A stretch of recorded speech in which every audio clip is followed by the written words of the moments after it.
The White House insists U.S. attacks are focusing on military targets. But Iran's Persian... 2026 সালের শুরুতেই বিশ্ব রাজনীতিতে একটা বিশাল ধাক্কা। একদিকে আমেরিকা আর ইসরায়েল মিলা ইরানে অ্যাটাক করতেছে, আর একদিকে এই যুদ্ধের কারণে হিসাব নিকাশ পাল্টায় যাইতেছে রাশিয়া ইউক্রেন যুদ্ধের। পশ্চিমা বিশ্বের সব মনোযোগ এখন পার্সিয়ান গালফের দিকে। এই সুযোগে ক্রস থিয়েটার বা বহুমুখী প্রভাব কাজে লাগায় রাশিয়া কিভাবে লাভবান হইতেছে এবং ইউক্রেন কিভাবে ঘুরে দাঁড়ানোর চেষ্টা করতেছে, চলেন সেই লজিকগুলাই আজকে একটু সহজ কইরা বুঝি।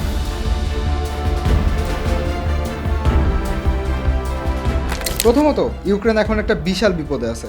এতদিন আমেরিকার পশ্চিমারা তাদের দুই হাত ভরে অস্ত্র দিতেছিল, কিন্তু এখন ইরানের হামলা থেকে নিজেরে এবং বন্ধুদের বাঁচাইতে আমেরিকার এখন প্যাট্রিয়ট আকাশ প্রতিরক্ষা ব্যবস্থা বেশি দরকার। ফলে কিয়েভে এই গুরুত্বপূর্ণ অস্ত্র সাপ্লাইয়ের গতি মারাত্মকভাবে কমে গেছে।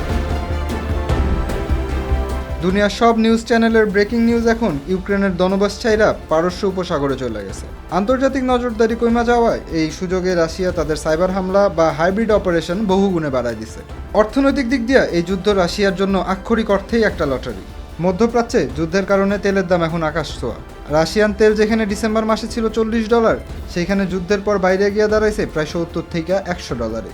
এই বাড়তি টাকা ক্রেমলিনের যুদ্ধ তহবিলে একটা অ্যাড্রেনালিন শট বা এনার্জি ড্রিঙ্কসের মতো কাজ করতেছে, যা দিয়ে তারা পশ্চিমা নিষেধাজ্ঞারে বুড়া আঙ্গুল দেখাইতে পারতেছে।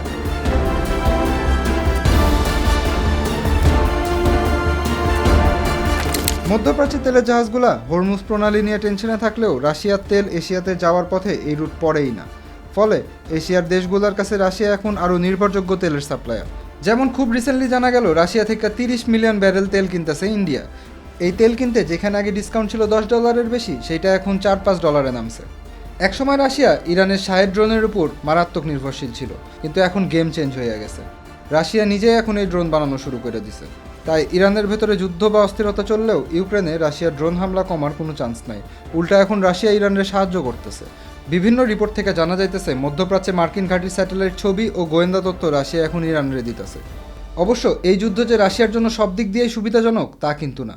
যুদ্ধে যদি কোনো কারণে ইরানের পতন হয় বা মারাত্মক দুর্বল হয়ে পড়ে, তাইলে মধ্যপ্রাচ্যে রাশিয়া তাদের সবচাইতে বড় পার্টনার হারাবে। এতে তারা গ্লোবালি আরও একা হয়ে পড়তে পারে। অন্যদিকে ইউক্রেন একটা দারুণ বিনিময় প্রস্তাব দিছে উপসাগরীয় দেশগুলোরে। তারা বলতেছে, তোমাদের প্যাট্রিয়ট সিস্টেমগুলো আমাদের দাও, বিনিময়ে আমরা তোমাদের ইরানি ড্রোন ধ্বংস করার টেকনোলজি আর ট্রেনিং দিব। ইউক্রেন এখন আর শুধু সাহায্য প্রার্থী না, তারা নিজেদের বৈশ্বিক নিরাপত্তার অংশীদার হিসেবে তুলে ধরতে চাইতেছে। মধ্যপ্রাচ্যের এই আগুন যে আসলে ইউরোপের ম্যাপে প্রভাব ফেলতেছে তা বেশ পরিষ্কার। এখন দেখার বিষয়, এই ঘোলা পানিতে মাছ শিকারে কে বেশি সফল হয়, পুতিন না জেলেনস্কি। আপনাদের কি মনে হয়, এই ইরান আমেরিকা যুদ্ধ কি আসলেই রাশিয়ার জন্য শাপে বর হয়ে আসলো? কমেন্ট করে জানান আপনার মতামত।